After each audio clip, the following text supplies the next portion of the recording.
Hi, this is Pat Johnson, your psychology instructor. In this mini lecture, we're going to talk about the different perspectives in psychology. By perspectives, we mean points of view.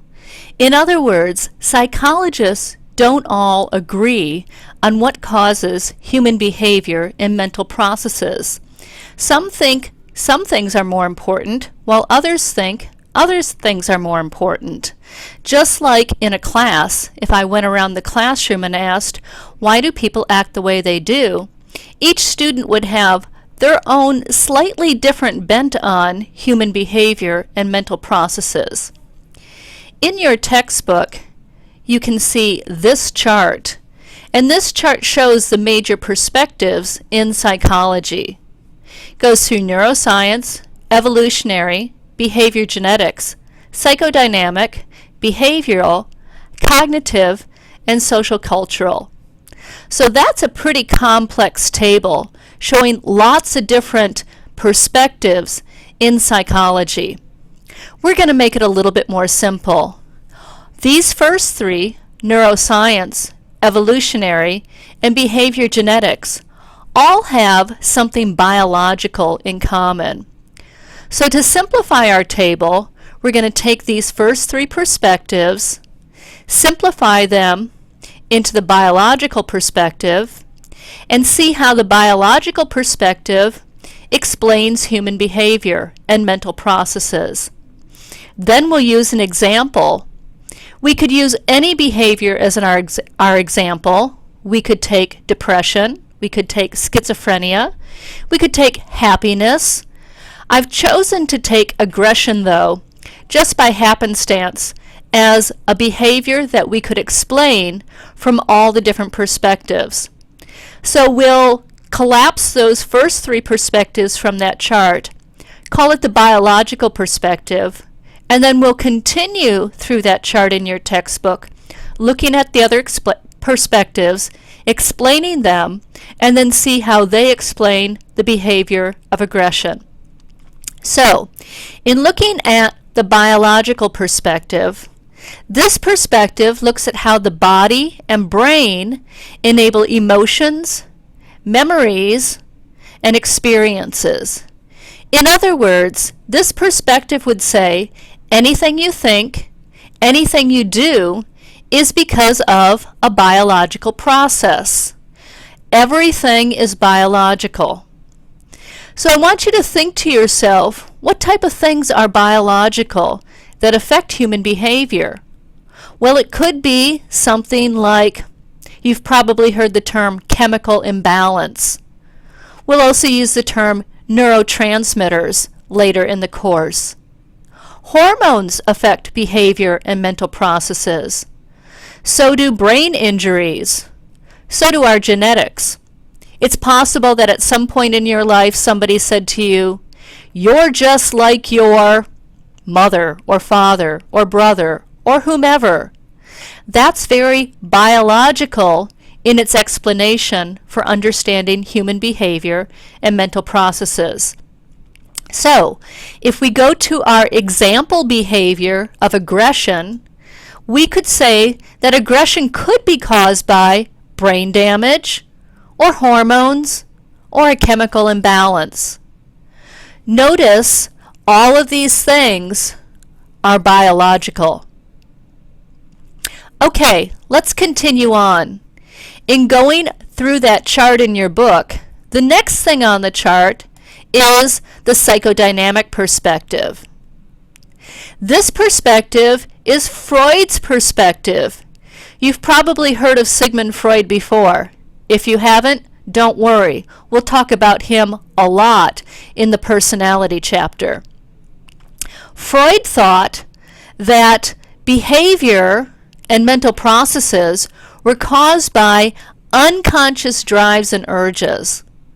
By unconscious, we mean something that is hidden, something that is beneath the surface. In other words, something that we're not even aware of, maybe something that happened in early childhood, is causing our behavior and mental processes.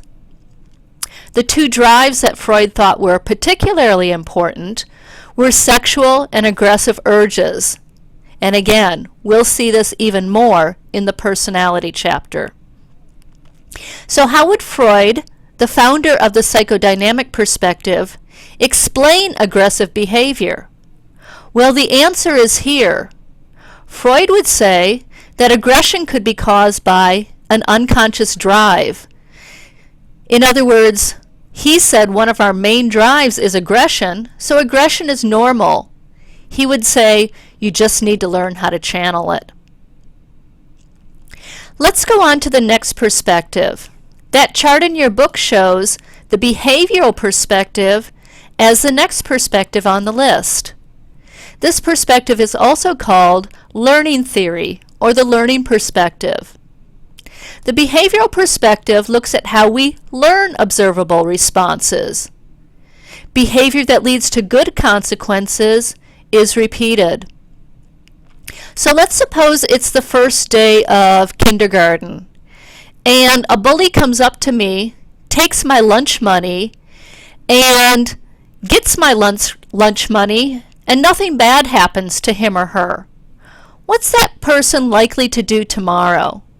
Well, they're likely to bully me out of my lunch money again. Why? Because it worked for them. That's the behavioral perspective. Behavior that leads to good consequences is repeated. Notice in this perspective, we're not saying anything biological. We're not even talking about unconscious drives and urges. We're just talking about behavior will be repeated when it leads to good consequences, and behavior will decrease if it leads to bad consequences. So how might the behavioral perspective explain aggression? Well, aggression could be caused by the person getting rewarded for aggressive behavior. So again, if you beat me up and take my lunch money, you're more likely to do that again if nothing bad happened to you, but you did get money. Okay, let's go on to the next perspective in psychology. The next perspective is the cognitive perspective. In our introductory video, when we were going through the definition of psychology, we said that another word for mental processes or thinking is cognition.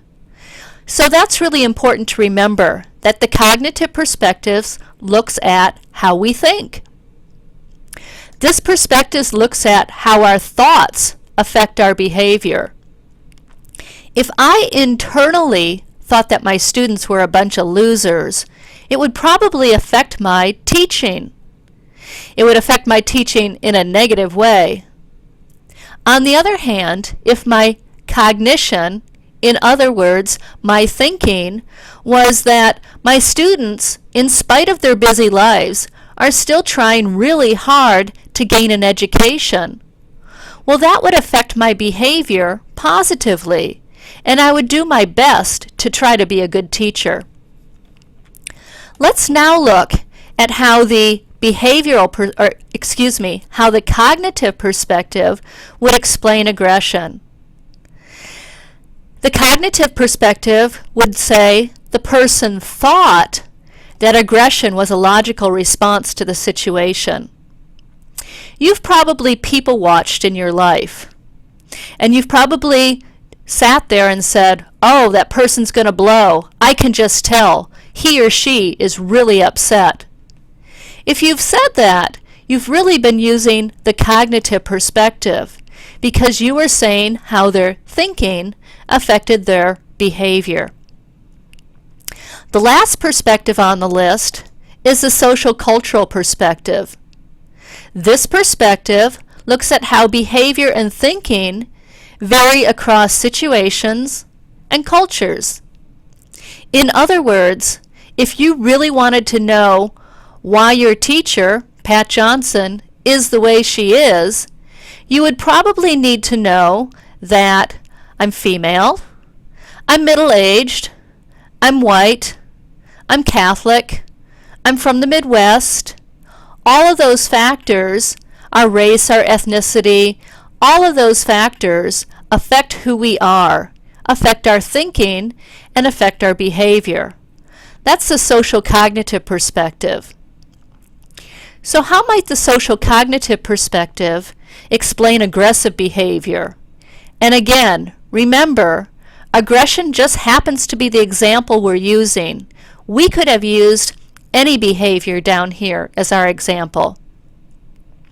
The social cultural perspective would say that the person could have been raised in a culture where aggression was the appropriate response to frustration or anger.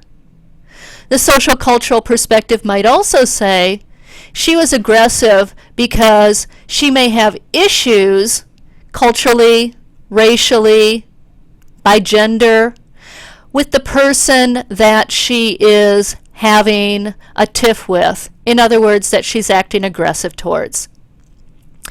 Now, some of you might be saying, now wait a second. I'm thinking there's overlap here. For example, how do we get our culture? Well, we learn it. And can biology affect cognition? Can cognition affect behavior? Absolutely. So while these different perspectives may look like a nice, neat chart showing distinct lines, actually, most psychologists are eclectic. There's a lot of overlap, and the psychologists take the best from multiple sources. So again, most psychologists don't believe in just one perspective. They believe that each perspective has some wisdom to it. So, we'll be using the different perspectives in psychology for the rest of the semester.